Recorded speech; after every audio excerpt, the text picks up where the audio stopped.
12ই ফেব্রুয়ারি হবে ত্রয়োদশ জাতীয় সংসদ নির্বাচনে ভোট গ্রহণ। এ নিয়ে কি ভাবছেন সাধারণ মানুষ থেকে শুরু করে আগামী জনপ্রতিনিধিরা, সে কথা জানাতে ডিবিসি নিউজের ইলেকশন এক্সপ্রেস ছুটে যাচ্ছে সব সংসদীয় আসনে। এখন রয়েছে সংসদীয় আসন 269 নোয়াখালী 2-এ। এই মুহূর্তে আছে নোয়াখালী জেলায়। আমাদের সাথে অতিথি হিসেবে যুক্ত আছে নোয়াখালী 2 আসনে ইসলামী আন্দোলন বাংলাদেশ মনোনীত প্রার্থী মাওলানা মোহাম্মদ খলিলুর রহমান। আমরা তার সাথে কথা বলবো। আপনি তো এই আসনে এমপি নির্বাচন করছেন, ভোটের হাওয়া কেমন বইছে?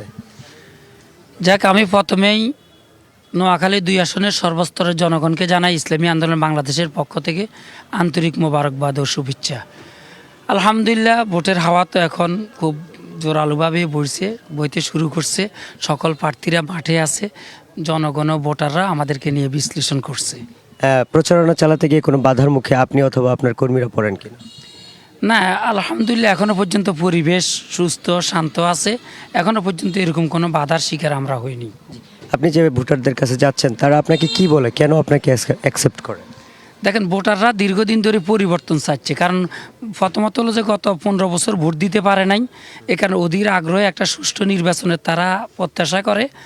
আর এছাড়াও গত 54 বছর ধরে যাদেরকে নির্বাচিত করছে তারাও দেখা যায় যে তাদের প্রত্যাশা পূরণ করতে পারেনি।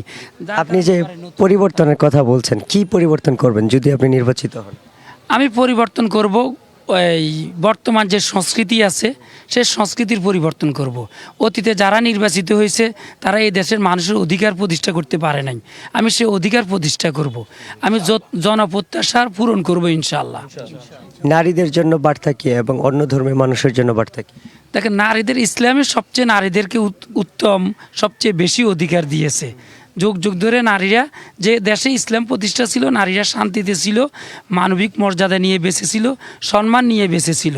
আমি মনে করি যদি এ দেশে এই এলাকাও যদি একজন আলেম প্রার্থী নির্বাচিত হয় তাহলে নারীরা তাদের ন্যায্য অধিকার পাবে।